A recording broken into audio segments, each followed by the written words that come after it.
ब्रह्मानन्दं परमसुखदं केवलं ज्ञानमूर्तिं द्वन्द्वातीतं गगनसदृशं तत्त्वमस्यादिलक्ष्यम् एकं नित्यं विमलमचलं सर्वधि साक्षिभूतं भावातीतं त्रिगुणरहितं सद्गुरुं तं नमामि। ॐ पार्थाय प्रतिबोधितां भगवता नारायणेन स्वयं व्यासेन ग्रथितां पुराणमुनिना मध्ये महाभारतम्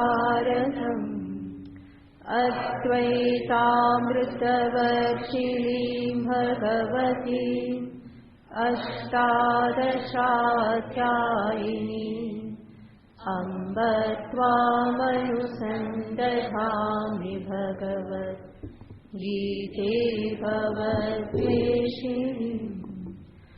यं ब्रह्मा वरुणेन्द्ररुद्रमरुतः स्तुन्वन्ति दिव्यैस्तवैः वेदैः साङ्गपदक्रमोपनिषदे गायन्ति यं सामगाः ध्यानावस्थिततद्गतेन मनसा पश्यन्ति यं योगिनः यस्यान्तं न विदुःसुरासुरगणा देवाय तस्मै नमः।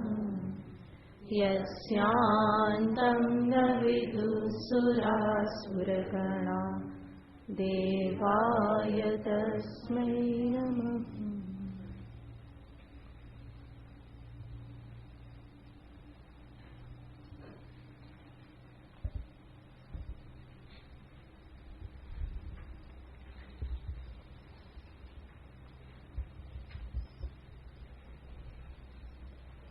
त्रेविस्मो श्लोक। श्री भगवानुवाच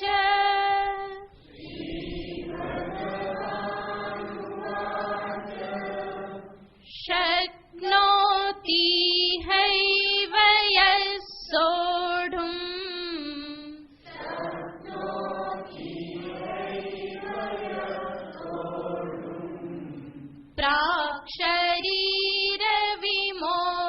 प्राक्शरीरविमोक्षणात्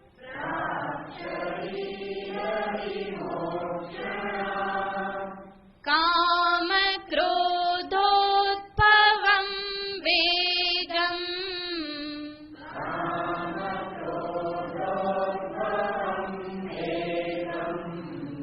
स युक्तः स सुखी नरः।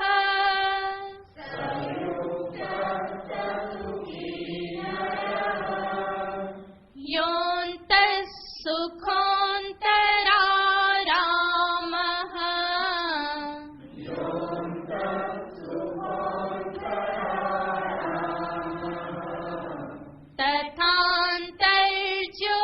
तथान्तर्ज्योतिरेव यः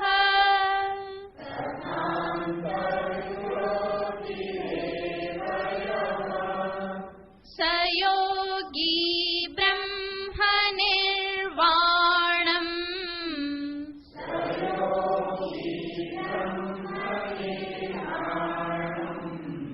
ब्रह्मभूतोऽधिगच्छति।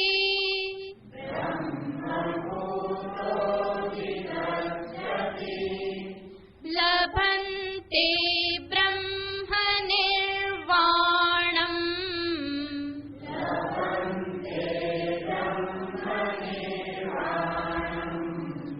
ऋषयः क्षीणकल्मषाः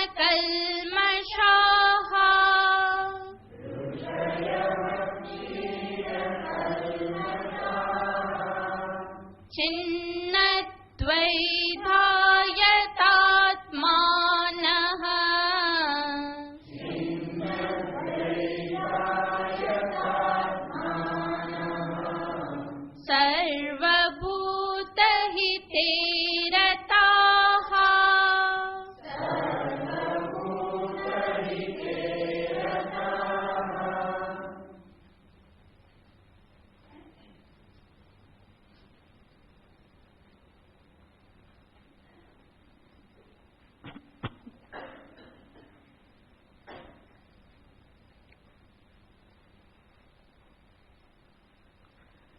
આગળના શ્લોકમાં કહેવામાં આવ્યું, સયોગી બ્રહ્મ નિર્વાણમ બ્રહ્મભૂતઃ અધિગચ્છતિ. બ્રહ્મભૂતઃ સન બ્રહ્મ નિર્વાણમ અધિગચ્છતિ. આવો યોગી બ્રહ્મ બની રહી, બ્રહ્મભૂતઃ સન બ્રહ્મ બની રહી અને બ્રહ્મ નિર્વાણને પામે છે. શાસ્ત્ર કહે છે જીવનું પારમાર્થિક સ્વરૂપ સત્ય સ્વરૂપ બ્રહ્મ સ્વરૂપ છે. શુદ્ધ ચૈતન્ય સ્વરૂપ કે જે સચ્ચિત આનંદ ઘન છે, જે અજર અમર નિત્ય શુદ્ધ નિર્વિકાર એવું જે શુદ્ધ ચૈતન્ય એ જ જીવનું વાસ્તવિક સ્વરૂપ છે. અને આ જ ચૈતન્યની સર્વવ્યાપકતાને સામે રાખી અને એને બ્રહ્મ શબ્દથી કહેવામાં આવે છે. આવું આજે બ્રહ્મ સ્વરૂપ એની જ્ઞાન દ્વારા કોઈ ઉત્પત્તિ કરવાની નથી. નિત્ય સિદ્ધ સ્વરૂપ છે. નિત્ય સિદ્ધ સ્વરૂપને જાણવા માત્રનું જ કાર્ય કરવાનું છે. એટલું જ નહીં, શાસ્ત્ર મને ત્યાં સુધી દર્શાવે છે કે આ જે મારું શુદ્ધ બ્રહ્મ સ્વરૂપ જે છે એનો આ કાર્યકરણ સંઘાત રૂપી જે ઉપાધિ છે એની સાથે કોઈ સંબંધ નથી. એ નિરુપાધિક છે, અસંગ છે. તો ઉપાધિ અને ચૈતન્ય આ બંનેની વચ્ચે વસ્તુતઃ વાસ્તવિક કોઈ સંબંધ નથી. કાર્યકરણ સંઘાતનો અર્થ છે શરીર, ઇન્દ્રિય, પ્રાણ, મન, બુદ્ધિ. સંઘાત એટલે સમૂહ. આ બધા સાધનોનો સમૂહ.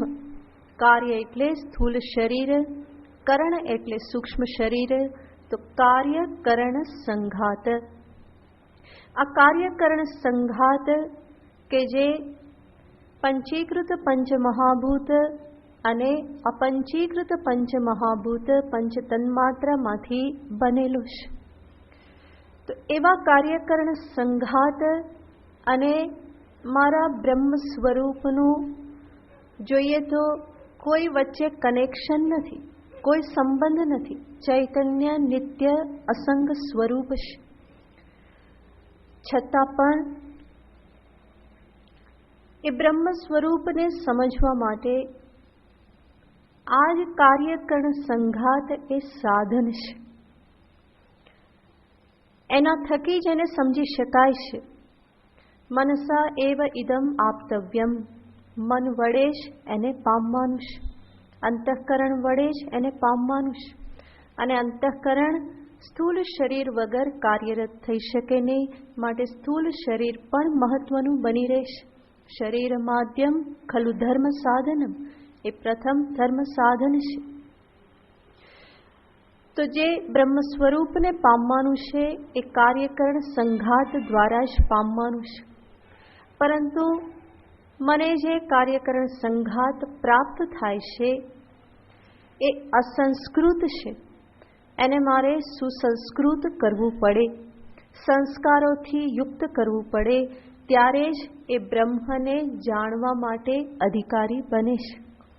એટલા માટે જ સાધનાના એક અંગ તરીકે આ કાર્યકરણ સંઘાતની યોગ્યતા એને પણ એક વિશેષ મહત્વ આપવામાં આવેલું છે, જેને શાસ્ત્રમાં અધિકારી નિર્ણય કહેવામાં આવે છે.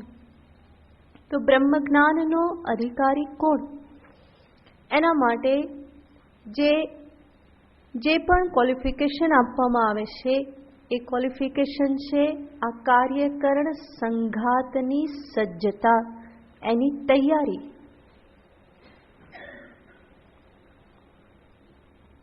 અને આપણે અનેક વખત જોયેલું છે કે હકીકતમાં આ જ બાબત સાધનાનો ઘણો મોટો સમય માગી લેશે, ઘણો દીર્ઘકાળ માગી લેશે. અધિકારીત્વ પ્રાપ્તિ, એને જ બીજા શબ્દમાં અંતઃકરણ શુદ્ધિ કહેવામાં આવે, તો સમગ્ર કાર્યકરણ સંઘાતને બ્રહ્મબોધને અર્થે તૈયાર કરવો પડે. એના માટેની લાયકાત એમાં લાવવી પડે અને એના અર્થે જ ઘણા બધા સાધનાના અંગો દર્શાવવામાં આવે છે. સ્વરૂપ અસંગ હોવા છતાં પણ એ અસંગ સ્વરૂપને સમજવા માટે કાર્યકરણ સંઘાતનો જે આધ્યાત્મિક વિકાસ, ક્રમિક એવો આધ્યાત્મિક વિકાસ એ બહુ જ મહત્વનું સ્થાન ધરાવે છે અને એ દરેક સ્તર ઉપર સ્થાન ધરાવે છે. આપણા કાર્યકરણ સંઘાતમાં આપણે જોઈએ તો અધિકારીત્વ પ્રાપ્ત થયું અથવા તો સાધન પથે હું આગળ વધ્યો, એ બધો નિશ્ચય શેના આધારે કરવામાં આવે છે? તો સ્થૂળ શરીરની દ્રષ્ટિએ કહીએ તો કેટલા અંશે મેં શરીરની સ્થિરતા પ્રાપ્ત કરી, કેટલે અંશે આ સ્થૂળ શરીર ઉપર મેં નિયંત્રણ પ્રાપ્ત કર્યું, એની ક્રિયાઓ ઉપર, એની ચેષ્ટાઓ ઉપર કેટલે અંશે મારો સંયમ છે, એના ઉપર મારી પ્રગતિનો આધાર છે. એવી જ રીતે કેટલે અંશે ઇન્દ્રિયોનું શમન થયું, શાંતિ પ્રાપ્ત થઈ, ઇન્દ્રિયો મારા પ્રભુત્વમાં આવી, નિયંત્રણમાં આવી, એ મારા માટે સાચા અર્થમાં સાધન છે. જ્યારે પ્રવૃત્ત કરવી હોય ત્યારે હું કરી શકું, અટકાવવી હોય ત્યારે હું અટકાવી શકું. તો આ પ્રકારનું પ્રભુત્વ કેટલે અંશે મેં ઇન્દ્રિયો પર પ્રાપ્ત કર્યું, એના આધારે મારી પ્રગતિને હું નક્કી કરી શકું. તો શરીરની સ્થિરતા, ઇન્દ્રિયોનું શમન, એનાથી આગળ મનની લાગણીઓના સ્તરે પરિપક્વતા, કેટલે અંશે મારા અંતરના આવેશોને હું ખાડી શકું છું અને મેનેજ કરી શકું છું, હેન્ડલ કરી શકું છું, સ્વસ્થતાથી સમતા ધારણ કરી શકું છું. આ બધા ઉપર મારી પ્રગતિનો આધાર છે કે જેને ઇમોશનલ મેચ્યોરિટી કહેવામાં આવે.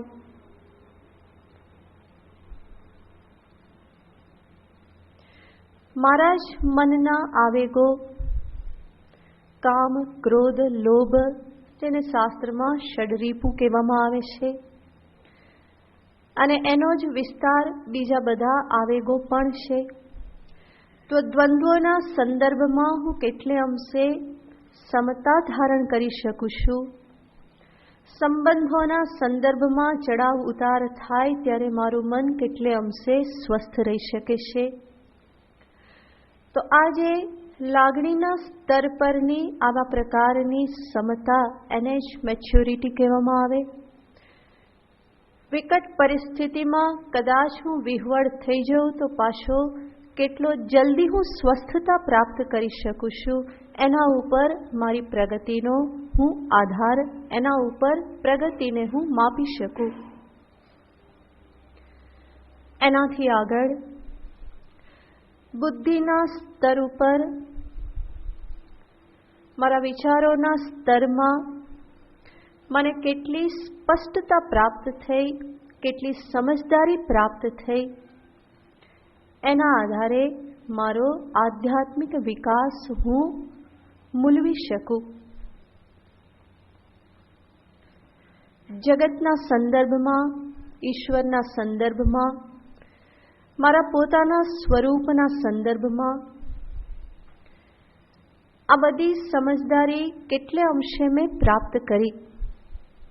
ધર્મના સંદર્ભમાં, કર્તવ્યના સંદર્ભમાં હું કેટલે અંશે સ્પષ્ટ છું, કેટલે અંશે મારી બુદ્ધિમાં આ બધા વિષયના સંદર્ભમાં ક્લેરિટી છે, એના આધારે ફરી હું મારા વિકાસનું મૂલ્યાંકન કરી શકું. અને આવી રીતે તૈયાર થયેલો, સુસંસ્કૃત થયેલો આ કાર્યકરણ સંઘાત જ અંતે બ્રહ્મબોધને માટે અધિકારી બને છે.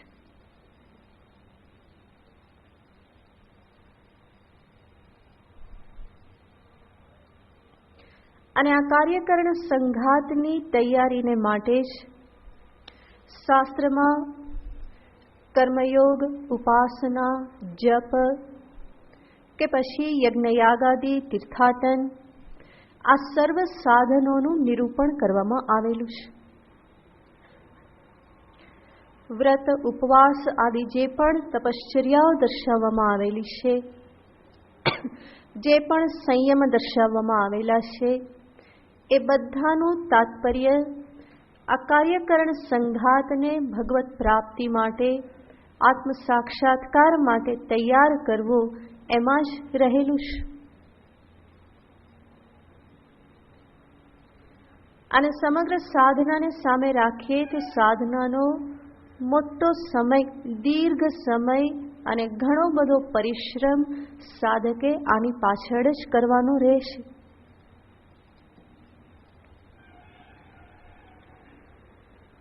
અને આ રીતે તૈયાર થયેલ કાર્યકરણ સંઘાત પછી જ્યારે હું શાસ્ત્રનું શ્રવણ, મનન, નિધિધ્યાસન કરું તો એ બધા સાધનોને જીવનમાં આત્મસાત કરવા, અપનાવવા મારા માટે બહુ સરળ બની રહે.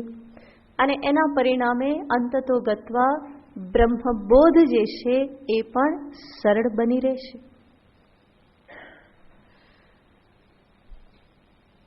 તો બ્રહ્મ સ્વરૂપ નિત્ય સિદ્ધ હોવા છતાં પણ એના સંદર્ભમાં મારે જાણવા સિવાય બીજું કંઈ કરવાનું નથી, છતાં પણ અધિકારીત્વ પ્રાપ્તિને અર્થે ઘણો લાંબો પથ કાપવાનો રહેશે.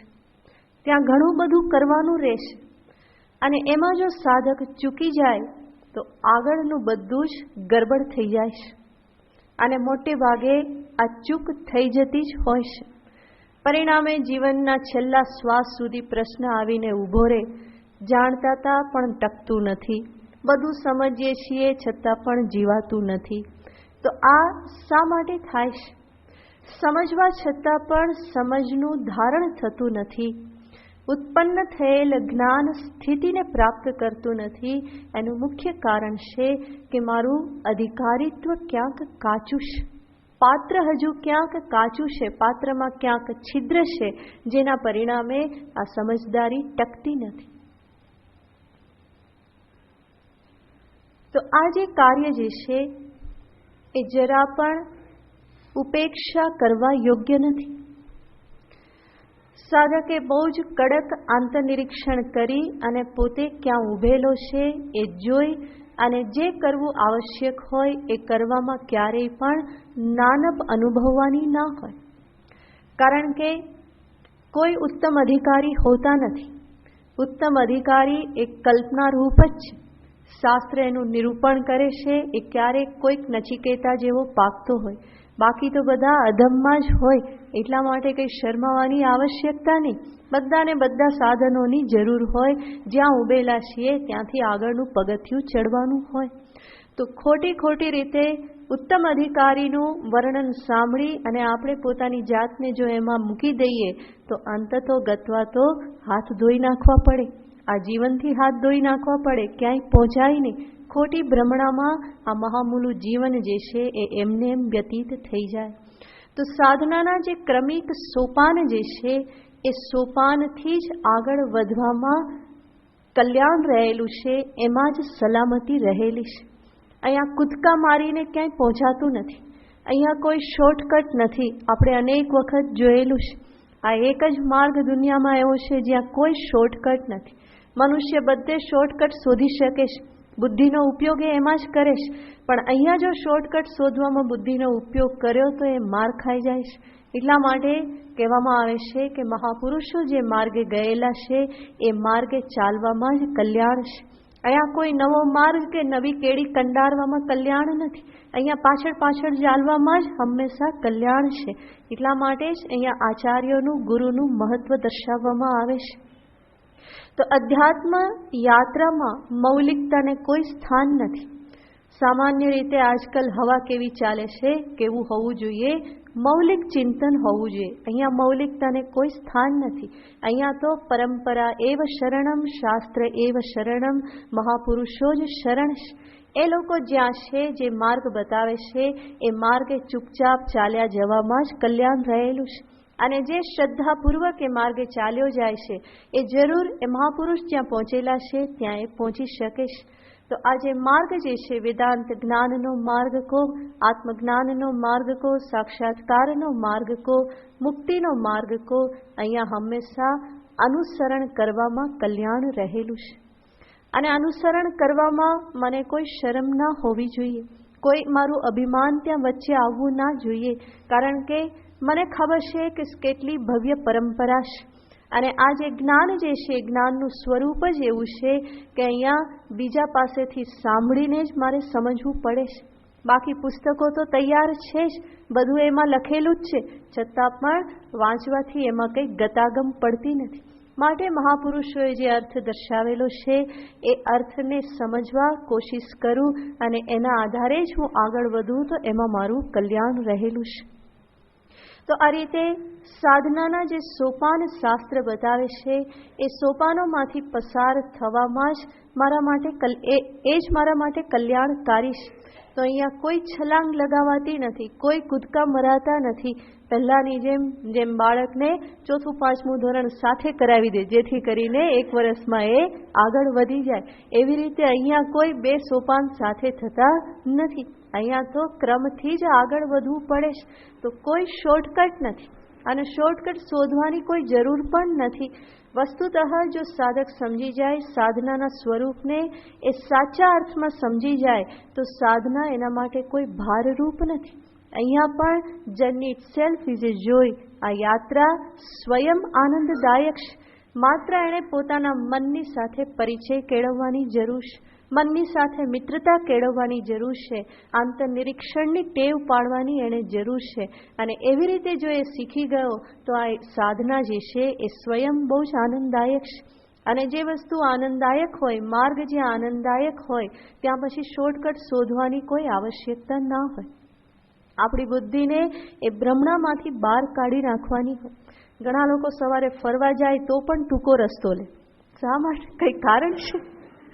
તો ફરવા જ નીકળ્યા છે, સવારે ચાલવા જ નીકળ્યા છે, પણ તોય કે અહીંથી ચલો ને ટૂંકું પડશે. હવે એમાં ટૂંકું ક્યાં શોધવાનું?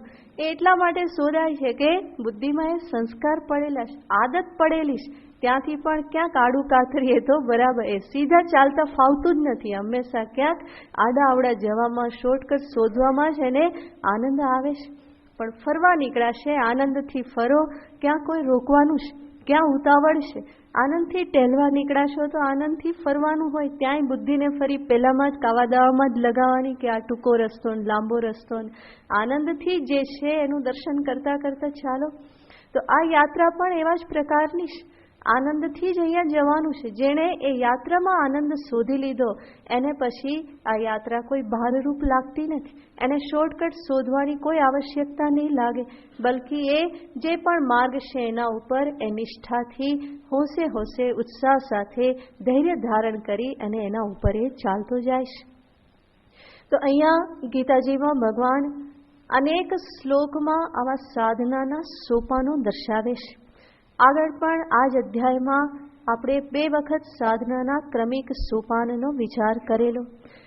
આ જે શ્લોકનો અત્યારે આપણે વિચાર કરી રહેલા છીએ, છિન્ન દ્વૈધા યતાત્માનઃ સર્વભૂત હિતે રતાઃ.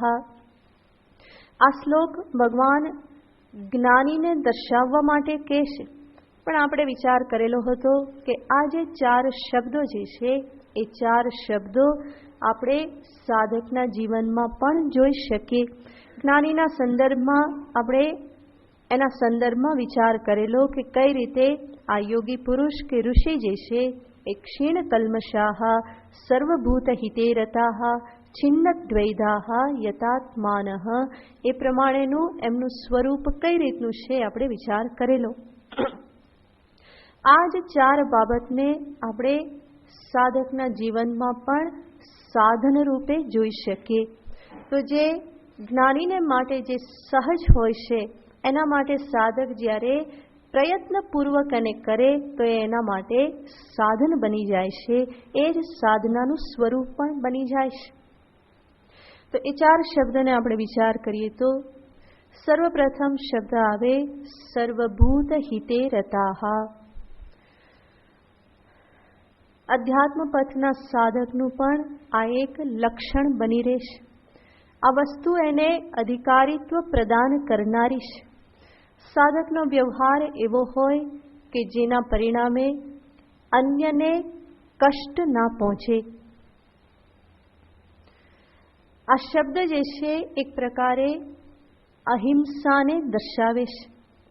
હિંસાનો અર્થ જ છે કે અન્ય જીવોને કષ્ટ પહોંચે, શારીરિક રીતે, માનસિક રીતે, કોઈ પણ રીતે.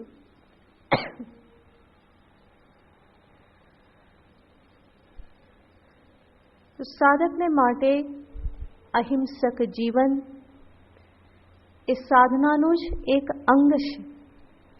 એવા પ્રકારે પોતે જીવન જીવે કે જેથી કરીને પોતાનું જીવન ધારણ કરવામાં ઓછામાં ઓછા જીવોની હિંસા થાય. આમ તો નિયમ છે જીવો જીવસ્ય જીવનમ, અને એટલા માટે સંપૂર્ણપણે અહિંસક જીવન આ પૃથ્વી ઉપર સંભવ નથી. છતાં પણ હું એવી રીતે જીવન જીવી શકું કે મારું જીવન ધારણ કરવામાં ઓછામાં ઓછા જીવોની હિંસા થાય. એવા પ્રકારે હું જીવન પદ્ધતિ અપનાવું અને સાથે સાથે એવા પ્રકારે હું મારા રોજબરોજનો વ્યવહાર કરું કે જેથી કરીને બેભાન અવસ્થામાં અજાણતા પણ હું જીવોની હિંસા ના કરું. અને અહિંસક જીવન ત્યારે જ સંભવ બને જ્યારે જીવનમાં સાવધાની હોય. તો આ એક જ શબ્દમાં ભગવાન અહિંસાને પણ સૂચિત કરે છે. એક સાવધાન મન હોય એને પણ ભગવાન સૂચિત કરે છે કે જીવનમાં સાવધાની હોય. હું જે પણ વ્યવહાર કરું, ચાલું તો એવી સજાગતા સાથે ચાલું કે મારા પગ તલે જીવોની હિંસા ના થતી જાય. આમ તેમ ડાફા મારીને ચાલીએ તો નીચે કેટલા જંતુઓ, કીડી મકોડા ચગદાઈ જાય છે, ખબર ના પડે. એટલા માટે કહેવામાં આવે છે દ્રષ્ટિપૂતમ ન્યસેત પાદમ. હંમેશા પગ મૂકો ભૂમિ ઉપર તો કેવી રીતે પહેલા ત્યાં નજર જાય, દ્રષ્ટિ જાય કે હું જ્યાં પગ મૂકું છું ત્યાં કોઈ જીવ તો નથી ને, મારા પગ મૂકવાથી કોઈ જીવની હિંસા તો નહીં થાય ને. એટલા માટે સાધકને માટે કહેવામાં આવે છે કે હંમેશા એની નજર ક્યાં હોય તો કે ચાલતી વખતે આમ તેમ ડાફા મારવાની જગ્યાએ એ હંમેશા ભૂમિ પર જોતો હોય, એની નજર નીચી હોય કે જેથી કરીને એના પગ તલે કોઈ જીવોની હિંસા ના થાય. બૌદ્ધ ભિક્ષુઓમાં આ સાવધાનીને એક બહુ જ મોટી સાધના ગણવામાં આવે છે. એમનો એક એક વ્યવહાર આ સાવધાનીથી યુક્ત હોય એવું એમને કહેવામાં આવે છે.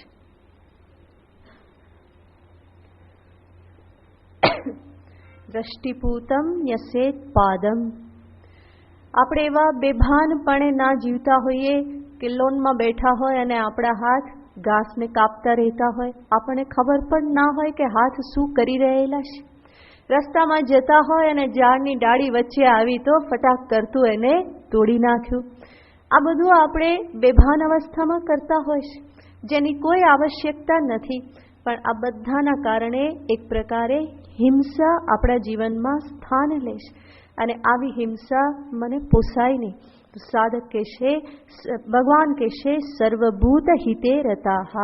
જીવન કેવું હોય? સર્વભૂતોના હિતમાં, કલ્યાણમાં હું રત હોઉં.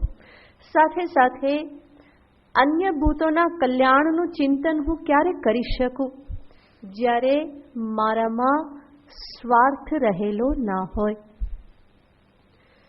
મારામાં અત્યંત સ્વાર્થ હોય, હું સ્વકેન્દ્રી હોઉં, તો હું બીજાનો વિચાર ના કરી શકું. પણ સાપેક્ષ રીતે જો હું સ્વાર્થથી ઉપર ઉઠેલો હોઉં તો મને બીજાનો વિચાર આવે. અને આપણા શાસ્ત્ર તો આ દર્શાવે જ છે, ત્યજેદેકમ કુલસ્યાર્થે. તારા એકના સ્વાર્થને તું કુલને અર્થે ત્યજેત, ત્યાગી દે.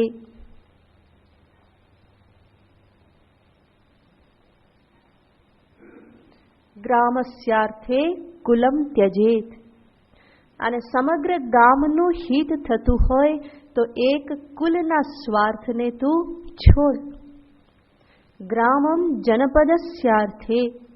અને જો સમગ્ર જનપદ, જિલ્લાનું હિત થતું હોય તો એક ગામના સ્વાર્થને છોડો.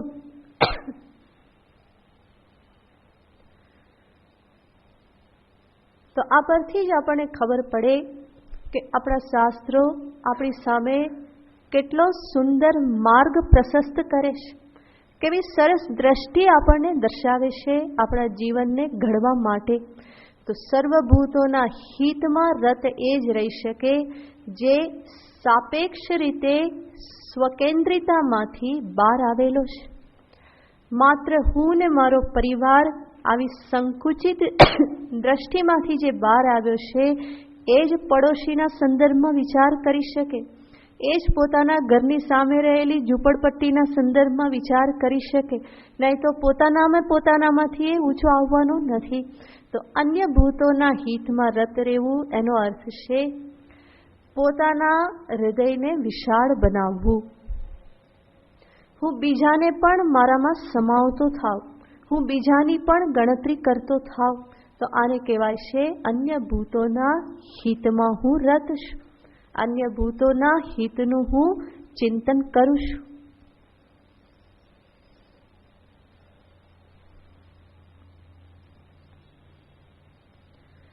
અને આવા પ્રકારે, અહિંસક પ્રકારે સ્વાર્થનો ત્યાગ કરીને કોણ જીવી શકે? તો એના માટે આપણે બીજો શબ્દ જોઈ શકીએ, યતાત્માનઃ. જે સાધકોનું જીવન કેવું છે?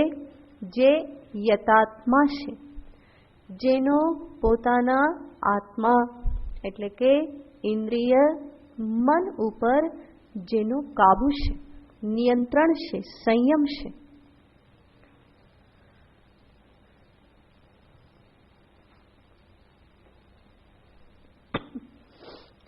જેનો પોતાના હાથ પર કાબુ નહીં હોય એ, મેં કહ્યું એમ, ઘાસ તોડતો રહેશે. જેના પોતાના પગ પર કાબુ નહીં હોય એ બેઠા બેઠા પણ પગને હલાવતો રહેતો હોય, એને ખબર પણ નથી પડતી કે એનો ઘૂંટણ હલ્યા કરે છે કે એનો પગ હલ્યા કરે છે. અને એ પગ હલાવવામાં એની નીચે કેટલા જીવજંતુઓ દબાઈ જાય છે. ઘણી વખત એવું થાય ને કે ખુરશીઓ એકબીજા સાથે સંબદ્ધ હોય અને ખૂણે બેઠેલો એક પગ હલાવતો હોય તો આપણે પણ સાથે સાથે હલતા રહીએ.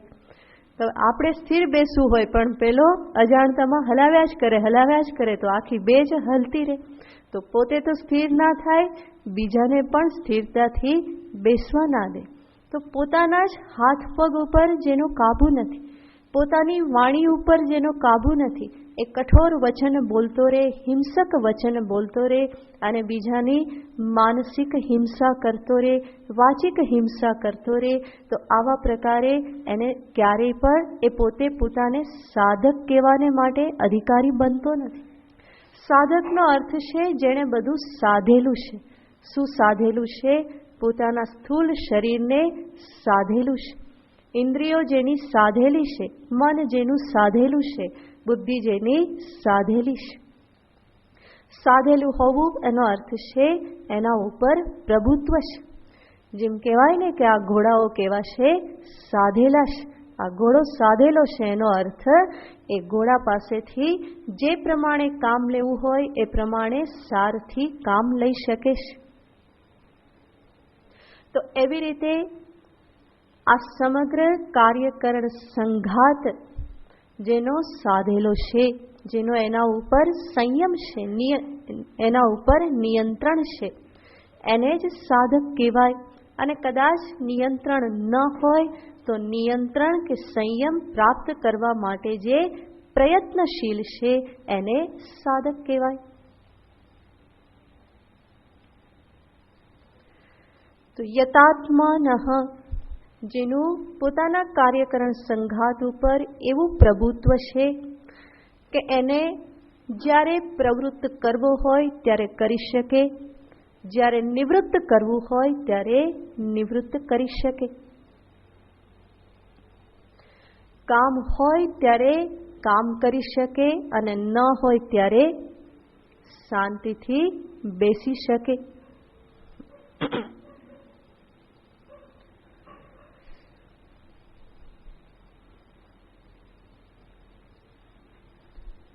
તો હંમેશા આ પ્રકારનું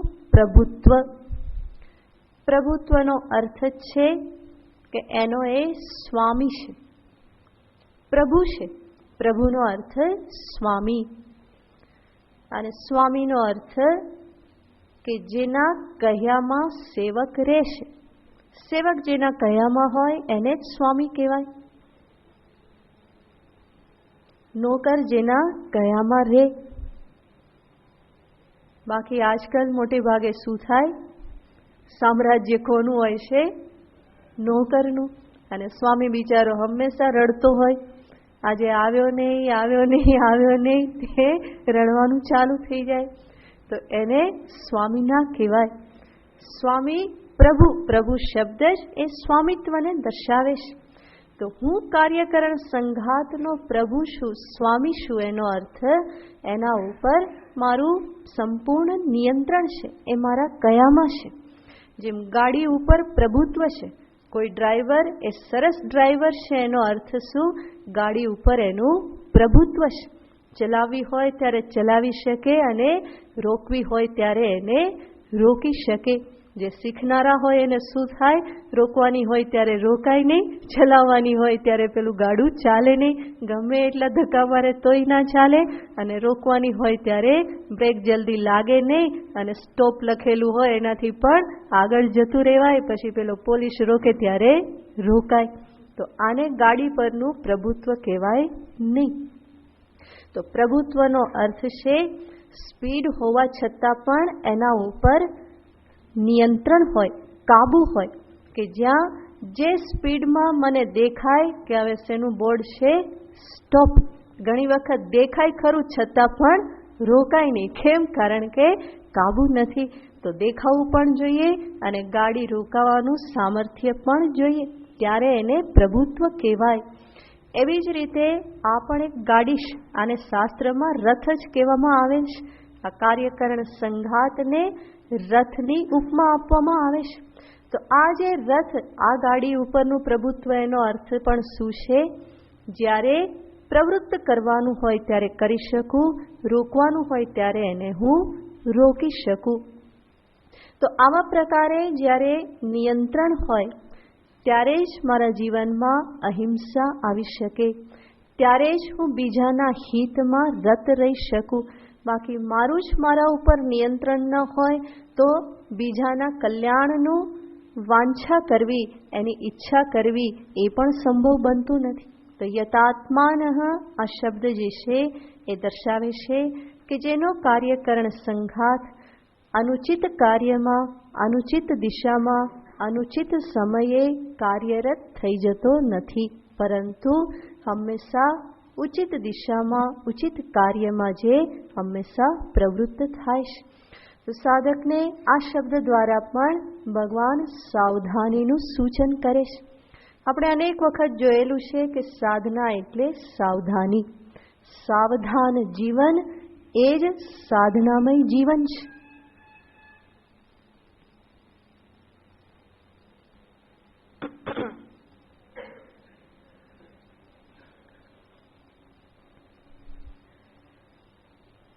અને આ પ્રકારે જીવનમાં સંયમ ક્યારે ધારણ થઈ શકે? ધારું ત્યારે પ્રવૃત્તિ, ધારું ત્યારે નિવૃત્તિ, આ ક્યારે સંભવ બને? તો એના માટે આગળનો શબ્દ છે છિન્નદ્વૈધાહા. જ્યારે મને મારા ધર્મ અધર્મના સંદર્ભમાં કોઈ દ્વિધા ના હોય, મારા કર્તવ્ય અકર્તવ્ય ઉચિત અનુચિત સંદર્ભમાં મને કોઈ દ્વિધા સંશય ના હોય, ત્યારે જ હું આ પ્રમાણે જીવન જીવી શકું. તો શાસ્ત્રનો આધાર લઈ મહાપુરુષોના સંગને સેવી, જેણે જાણેલું છે કે શું કરવા યોગ્ય છે અને શું કરવા યોગ્ય નથી, આ પ્રકારના સંશયોમાંથી જે મુક્ત થયો એ જ આ પ્રમાણે જીવન જીવી શકે છે. તો છિન્નદ્વૈધાહા, જેના જીવનમાં બુદ્ધિ હંમેશા નિર્ણાયક હોય છે, જે લાગણીઓને વશ થઈ, ભાવનાઓને વશ થઈ અને નિર્ણય કરતો નથી, પરંતુ હંમેશા શાસ્ત્રને સામે રાખી વિચાર કરી અને જે જીવનમાં નિર્ણયો લે છે, તો એના દ્વારા જ હંમેશા ઉચિત નિર્ણય લઈ શકાય. તો છિન્નદ્વૈધાહા, અને આ પ્રમાણે કર્તવ્ય ધર્માધર્મના સંદર્ભમાં હું સંશય રહિત ક્યારે બની શકું? તો આગળ ભગવાન કહેશે ક્ષીણ કલ્મષાહા. જ્યારે મારા કલ્મશ પાપ અશુદ્ધિ જ્યારે ક્ષીણ થયેલ હોય, બુદ્ધિ જ્યારે પાપના વિચારોમાંથી પાપ વાસનામાંથી મુક્ત થયેલી હોય તો જ એ યથાર્થ નિર્ણય લઈ શકે.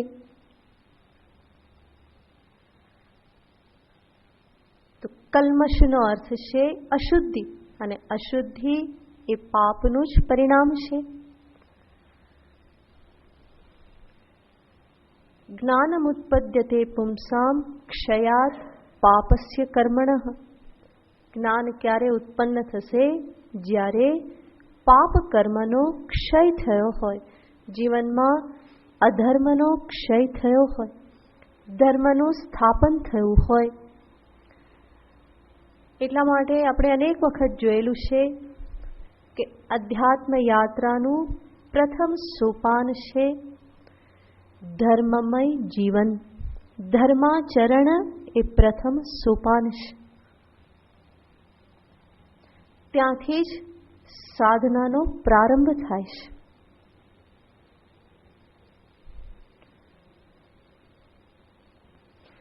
તો આ રીતે આ સર્વ શબ્દ સાધનાના એક એક અંગોને દર્શાવે છે, અને આ બધાનો આધાર લઈ અને જેણે પોતાના કાર્યકરણ સંઘાતને તૈયાર કર્યો, અધિકારી બનાવ્યો, એવો સાધક અંતે વેદાંતનું શ્રવણ મનન નિધિધ્યાસન કરી બ્રહ્મ નિર્વાણમ અધિગચ્છતિ. અંતે બ્રહ્મ નિર્વાણને બ્રહ્મ જ્ઞાન દ્વારા મોક્ષને પ્રાપ્ત કરે છે. હજુ આના પછીના શ્લોકમાં પણ ભગવાન ફરી એ જ જ્ઞાની મહાત્માઓનું નિરૂપણ કરે છે, જેમાં ભગવાન ફરીને દર્શાવે છે કે જ્ઞાની કોણ છે? જે કામ ક્રોધથી મુક્ત થયેલો છે. તો એનું જ ફરી નિરૂપણ કરતા આગળ કહેશે 26મો શ્લોક.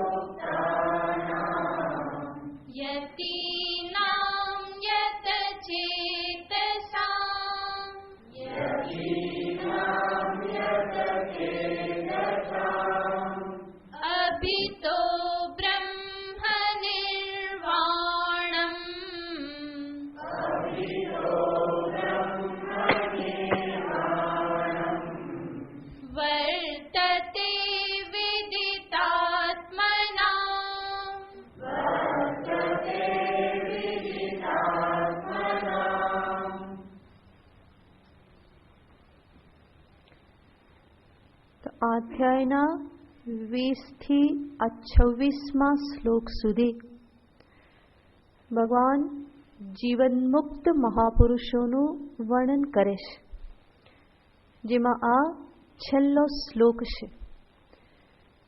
કામ ક્રોધ વિયુક્તાનામ યતીનામ યતચેતસામ અભિતો બ્રહ્મ નિર્વાણમ વર્તતે વિદિતાત્મનામ. વિદિતાત્મનામનો અર્થ છે જેમણે આત્મ સ્વરૂપને જાણેલું છે.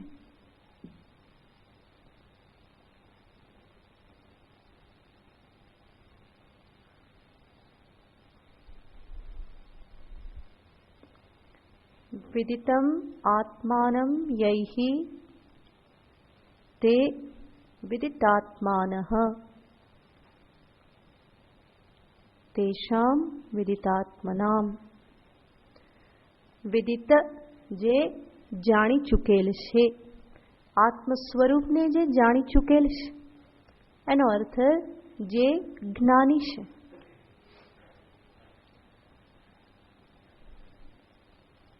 અને આ જ્ઞાની પુરુષને દર્શાવવા માટે જ ભગવાન આગળ શબ્દ વાપરે છે, 3 શબ્દ.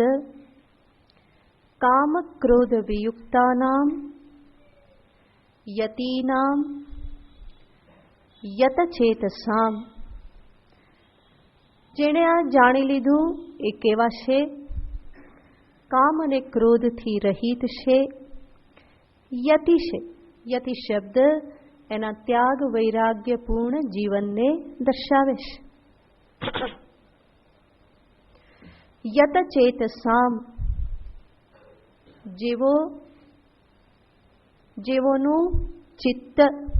જેવોનો ચિત્ત ઉપર સંયમ છે.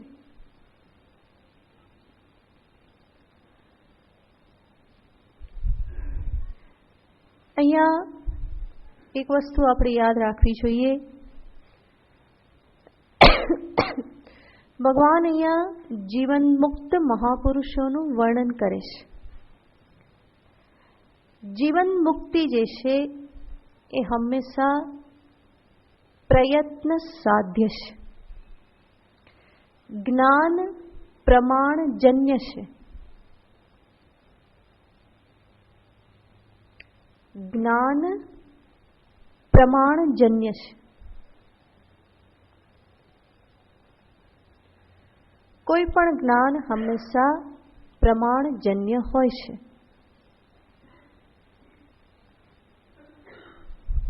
જેમ કે આ લાલ પુષ્પ છે, તમને બધાને જ્ઞાન થયું. કેવી રીતે જ્ઞાન થયું? ચક્ષુ દ્વારા જોયું. ચક્ષુ પ્રમાણ અને આ પ્રમેય, પ્રમાણ પ્રમેયનો સંબંધ થતા જ્ઞાન પ્રમા સહજ ઉત્પન્ન થાય. તો કોઈ પણ જ્ઞાન હંમેશા આ પ્રમાણે પ્રમાણજન્ય હોય છે. પ્રમાણ અને પ્રમેયનો સંયોગ થતા જ્ઞાન તત્ક્ષણ ઉત્પન્ન થાય.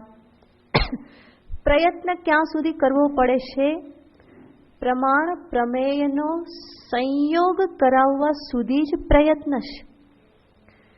પ્રમાણ અને પ્રમેયનો તમે સંયોગ કરાવી શકો ત્યાં સુધી તમારા કર્મનું, પ્રવૃત્તિનું ત્યાં સ્થાન છે. પણ એક વખત સંયોગ થયો પછી આ લાલ પુષ્પ છે એ જ્ઞાન ઉત્પન્ન કરવા બીજો કોઈ પ્રયત્ન કરવો પડ્યો ખરો? પછી કોઈ પ્રયત્નની આવશ્યકતા નથી. પ્રમાણ પ્રમેય સંયોગ સુધી કૃતિનું, પ્રયત્નનું સ્થાન છે. સંયોગ થયા પછી જે પ્રમા ઉત્પન્ન થાય છે એ પ્રમા વસ્તુતંત્ર છે. પછી એ પુરુષતંત્ર નથી. એટલે કે ત્યાં પછી પુરુષ પ્રયત્નને કોઈ સ્થાન નથી. એક વખત સંયોગ થયા પછી તમારા હાથની વાત નથી જ્ઞાન ઉત્પન્ન થવા દેવું કે ના થવા દેવું. તમે ઈચ્છો કે ના ઈચ્છો, તમે શું જાણવાના? આ શું છે? આ પુષ્પ છે. તમે ન ઈચ્છો તો પણ આ જ્ઞાન તો થવાનું જ છે. એ થાય ન થાય તમારા હાથની વાત નથી.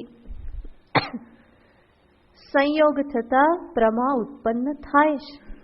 તો જ્ઞાન હંમેશા પ્રમાણજન્ય છે અને એ વસ્તુતંત્ર છે. જે પ્રમાણેની વસ્તુ હશે એ પ્રમાણેનું જ જ્ઞાન ઉત્પન્ન થશે. વસ્તુનું જે સ્વરૂપ હશે તદનુરૂપ જ વૃત્તિ બનશે, તદનુરૂપ જ જ્ઞાન ઉત્પન્ન થશે. તમારામાંથી કોઈ કહે કે ના, મને તો લાલ પુષ્પ નહીં, મારે તો પીળું પુષ્પ જ જોવું છે, તો સંભવ છે? એ સંભવ બનવાનું નથી. કારણ કે આ રક્ત હોવું એ આ વસ્તુનો સ્વભાવ છે. તો વસ્તુતંત્ર છે. પ્રમાણ વસ્તુ જે પ્રમાણેની હશે એ પ્રમાણેનું જ્ઞાન કરાવી દેશે. તો સંયોગ થયા પછી મારા હાથમાં કંઈ નથી. તો જ્ઞાન પ્રમાણજન્ય છે. કોઈ પણ જ્ઞાન પછી આ પ્રમાણે એ કોઈ વિષયનું, બાહ્ય વિષયનું, અન્ય વિષયનું જ્ઞાન હોય કે પછી આત્મ વિષયક જ્ઞાન હોય. આત્મ વિષયક જ્ઞાન પણ પ્રમાણજન્ય છે અને એના માટે પ્રમાણ છે વેદાંત શાસ્ત્ર. વેદાંતો નામ ઉપનિષદ પ્રમાણમ. ઉપનિષદ રૂપી શાસ્ત્ર એ વેદાંત નામનું પ્રમાણ છે. પણ ઉપનિષદ પ્રમાણ છે એનો અર્થ માત્ર ઉપનિષદનું પુસ્તક પ્રમાણ છે એવું નથી. ઉપનિષદના વચનો પ્રમાણ છે. માત્ર વચનો પણ નહીં, પરંતુ એ વચનો ગુરુમુખેથી શ્રવણ કરેલા વચનો પ્રમાણ છે. એનાથી પણ આગળ શાસ્ત્રમાં વિચાર કરીને કહેવામાં આવે, ગુરુમુખેથી શ્રવણ કરેલા વચન માત્ર નહીં, પરંતુ શ્રવણ થયેલા વચનથી ઉત્પન્ન થયેલી બ્રહ્માકાર વૃત્તિ પ્રમાણ છે. તો એ બ્રહ્માકાર વૃત્તિ જ અજ્ઞાનનો નાશ કરે છે. જેવી રીતે તમે આ પુષ્પનું દર્શન કર્યું અને એના પરિણામે એ પુષ્પનું જ્ઞાન કેવી રીતે થયું? જોતાની સાથે પુષ્પાકાર વૃત્તિ ઉત્પન્ન થઈ. તો અંતઃકરણ, આજે વૃત્તિ અંતઃકરણમાં ઉત્પન્ન થાય છે, એ વૃત્તિ જ અવિદ્યાનો નાશ કરે છે, અજ્ઞાનનો નાશ કરે છે. એવી રીતે આત્મ વિષયક અજ્ઞાનનો નાશ પણ શાસ્ત્રના વચનો ગુરુમુખેથી શ્રવણ કરવાથી અંતઃકરણમાં ઉત્પન્ન થયેલી બ્રહ્માકાર વૃત્તિ દ્વારા થાય છે. આત્મ વિષયક અજ્ઞાન જે છે એની નિવૃત્તિ આ પ્રમાણે શ્રવણ કરવાથી થાય છે. તો શ્રવણથી જ્ઞાન ઉત્પન્ન થાય છે. આ શ્રવણ એ શું છે? તો કે પ્રમાણ છે. પ્રમાણનું જ એક અંગભૂત છે. તો જ્ઞાન જે છે, આત્મજ્ઞાન એ પ્રમાણજન્ય છે.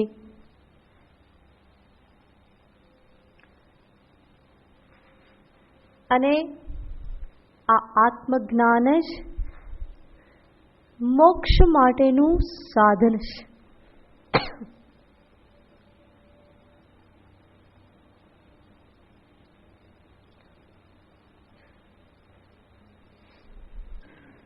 તો જ્ઞાન પ્રમાણજન્ય છે. શ્રવણ દ્વારા જ્ઞાન ઉત્પન્ન થાય છે.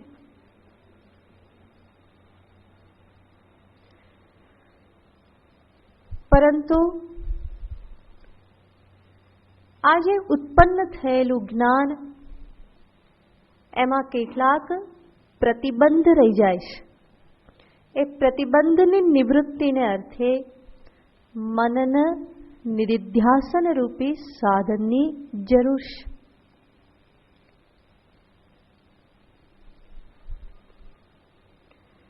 મનનથી સંશય નિવૃત્તિ, નિધિધ્યાસન કે જે વેદાંતનું ધ્યાન છે, એ નિધિધ્યાસન દ્વારા વિપર્યય એટલે કે વિપરીત સંસ્કારોની નિવૃત્તિ.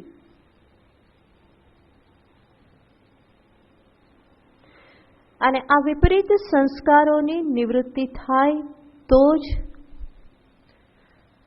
ઉત્પન્ન થયેલું જ્ઞાન પ્રતિબંધ રહિત બને અને એ મારા જીવનમાં પ્રતિફલિત થઈ મને જીવનમાં ફળ આપવાને માટે સમર્થ બને છે.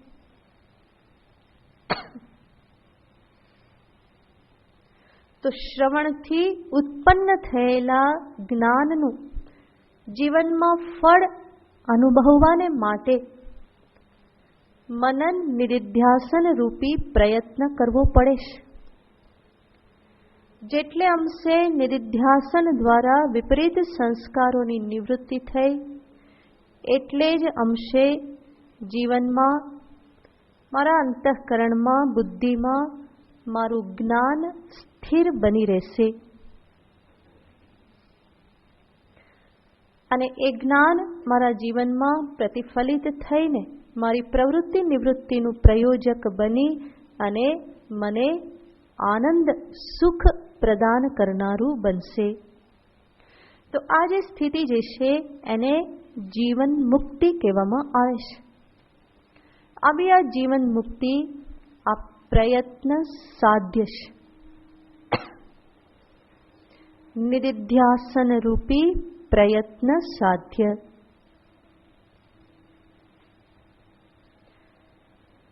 તો એવા જીવનમુક્ત મહાપુરુષોનું ભગવાન આ શ્લોકોમાં વર્ણન કરે છે, જેમાં આ અંતિમ શ્લોક છે, 26મો શ્લોક, અને એ શ્લોકની સાથે જ 5મા અધ્યાયનું વિષય વસ્તુ નિરૂપણ સંપન્ન થાય છે.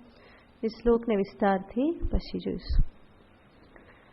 ઓમ પૂર્ણમદ પૂર્ણમિદં પૂર્ણાત પૂર્ણમુદચ્યતે પૂર્ણસ્ય પૂર્ણમાદાય પૂર્ણમેવાવશિષ્યતે. ઓમ શાંતિ શાંતિ શાંતિ. હરિ ઓમ શ્રી ગુરુભ્યો નમઃ. હરિ ઓમ.